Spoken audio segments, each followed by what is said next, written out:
네, 이번 순서는 행복 소비 시간입니다. 한국소비자원 이찬양 울산 지원장 연결돼 있습니다. 지원장님 안녕하세요. 네, 안녕하세요. 네. 이 최근 코로나19가 확산되면서 비대면 온라인 교육에 대한 관심과 또 수요가 증가하고 있는데요. 특히나 유아 또 초등 중학생용 학습지의 경우 이 기존 방문 교육용 종이 학습지 형태에서 이 디지털 기기를 활용하는 스마트 학습지로 바뀌는 추세라고 합니다. 그런데 일부 스마트 학습지는 계약 이후 해지할 때 이 위약금이 상당히 많이 나오는 경우가 있다고 하는데요. 여기에 대한 자세한 설명부터 부탁드립니다. 네, 스마트 학습지라는 용어가 좀 생소할 수 있으니까 먼저 좀 설명을 드리겠습니다. 네.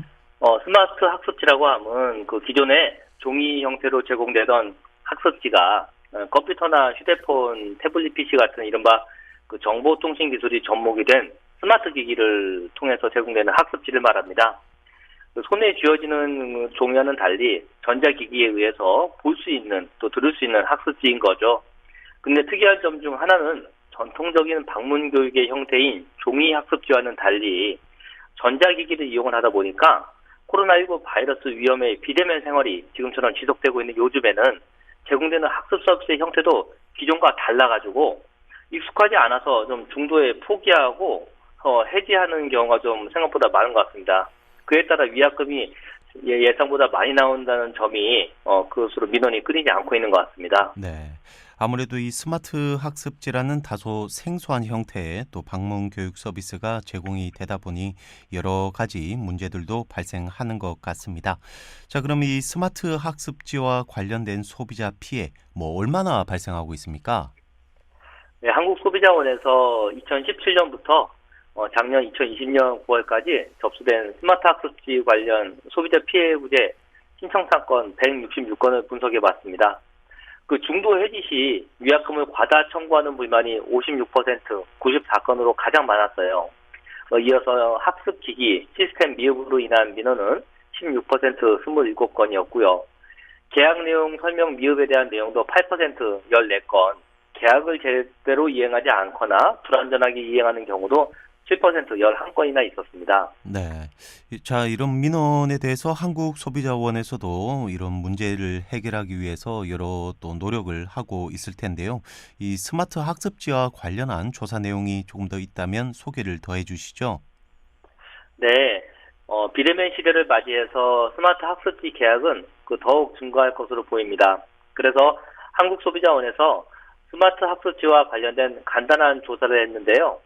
그 시중에 출시되고 있는 7개 사업자의 8종의 스마트 학습지에 대해서 조사를 한 결과 스마트 학습지 2개 학습지가 계약을 중도에 해지하는 경우 소비자 분쟁 해결 기준에서 정한 위약금을 초과해서 징수하고 있는 것으로 나타났습니다. 네.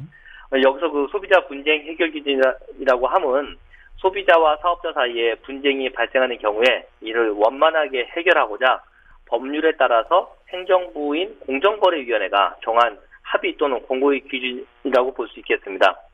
좀 더 구체적으로 말씀을 드린다면 소비자 분쟁 해결 기준에 따르면 학습 교재와 디지털 콘텐츠가 결합되거나 디지털 콘텐츠만으로 구성되는 스마트 학습지 계약을 체결하고 난 다음에 사정이 생겨서 계약을 중도에 해지할 때에는 아직 경과되지 아니한 계약 기간, 그러니까 그 잔여 기간에 대한 이용 요금에 대해서 10%를 위약금으로 정하도록 공고하고 있는 바입니다. 네.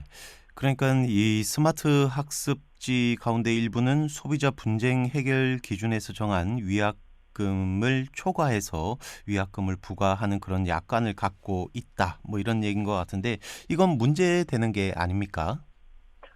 네, 맞습니다. 사실은 근데 설령 그 소비자 분쟁 해결 기준에서 공고하고 있는 위약금을 초과해서 위약금을 설정하는 약관, 설령 가지고 있다 하더라도 그것이 상식선에서 벗어날 정도로 과다하거나 통상적이지 않다고 보는 것이 아니라면 법률을 위반해서 약관법을 위반해서 위법하다고 볼 수 없을 수도 있습니다. 네. 하지만 소비자 분쟁 해결 기준의 취지를 좀 살펴봤을 때 특단의 사정이 없다면 위약금 권고를 준수하는 것이 아무래도 바람직하다라고 볼 수 있겠죠. 스마트 학습지 이 두 종은 일정 기간 경과 이후 해지할 때 하나는 24개월의 약정 기간 중에서 12개월부터 21개월까지, 또 다른 하나는 5개월부터 21개월까지 중도 해지 시에 각각 최대 7만 원과 45만 원 가량의 위약금을 과다 산정하고 있었습니다. 좀 개선이 되었으면 좋겠네요. 네. 자, 그러면 이렇게 스마트 학습지 이용 중에 사정이 생겨서 중도 해지하게 되는 경우 이 위약금이 과다하게 발생할 수 있으니까 이 계약 시에 이 해제 위약금에 대한 내용을 조금 더 세심하게 살펴볼 필요가 있는 것 같습니다. 자, 그리고 이 밖에도 스마트 학습지와 관련한 그런 유의 사항이 혹시 있을까요? 네, 그 조사 결과를 좀 더 살펴보니까요. 스마트 학습지 한 종은 그 학습 기기와 이용 기간에 제한이 없는 학습 콘텐츠를 일괄적으로 판매를 하면서 소비자의 중도 해지 권리를 제한하는 것으로 보이는 점이 확인이 됐어요. 그 스마트 학습지의 경우도 일회성 교육 서비스 제공이 아니고 1개월 이상 보통 서비스 제공하는 경우가 대부분인데요. 이러한 경우는 방문 판매 등에 관한 법률에서 규정하고 있는 계속 거래라는 그 유형에 해당이 됩니다. 네. 즉 1개월 이상의 서비스를 제공하는 경우에 계속 거래로 보아서 계약의 당사자는 언제든지 계약을 해지할 권리를 부여받고 있습니다. 그런데 조금 전 말씀드린 바대로 스마트 학습지의 일종은 계약서와 약관에 중도 해지가 불가한 일시 구매 계약이라는 것을 명시하고 또 소비자한테 그것을 고지했다는 이유로 소비자의 정당한 권리 중에 하나인 중도 해지할 수 있는 권리를 제한하고 있습니다. 이 경우는 법률을 위배하고 있는 것으로도 볼 수가 있고요. 소비자 피해를 방지하기 위해서 위약금 부과 후 중도 해지가 가능하도록 해야 되면 물론이고 중도 해지에 대한 그 소비자의 권리를 제한하지 않도록 개선 공고할 필요가 있어 보입니다. 네. 자, 그럼 이렇게 이 스마트 학습지를 그냥 대충 보고 계약할 게 아닌 것 같습니다. 자, 또 다른 소비자 유의 사항이 있습니까? 네, 조금 더 말씀드리자면 그 스마트 학습지는 그 서비스 제공 방식의 어떤 특성상 전자기기를 필요로 하죠. 그 해당 스마트 학습지 이용 시 사업자가 제공하는 전용 전자학습기기를 반드시 구입하도록 하는 경우가 많이 있습니다. 그런데 만일 중도 해지하는 경우라 하더라도 한 번 사용한 학습기기의 경우는 사실 이제 새 제품이 아니다 보니까 이제는 중고 제품이 되다 보니까 손쉽게 반품하거나 환불할 수 있는 성질의 것이 아니게 됩니다. 그래서 소비자는 더 이상 필요가 없어진 중도 해지를 하게 되면 필요가 없어진 전자기기를 거기에 대한 할부 대금을 계속 납부해야 한다는 데 사실 소비자 불만이 많은 것 같습니다. 따라서 계약 당시 그 전자기기를 계속 사용하게 될 수도 있다는 점, 그 점을 꼼꼼히 챙겨서 심사숙고를 한 다음에 스마트 학습지 계약 그 체결 여부를 결정하는 것이 바람직하겠습니다. 그래서 한국소비자원에서는요, 스마트 학습지와 관련된 문제를 해소하기 위해서 사업자에게 위약금을 산정하는 방식이라든가 청약 철회 제한 조건 등을 이 관련 규정에 맞도록 개선할 것을 공고할 예정입니다. 그리고 소비자에게도 스마트 학습지 계약을 체결할 경우에는 위약금이나 중도 해지 시의 어떤 바당금, 불이익 등에 대한 계약 조건을 꼼꼼하게 살펴주실 것을 좀 당부드리고 싶습니다. 네.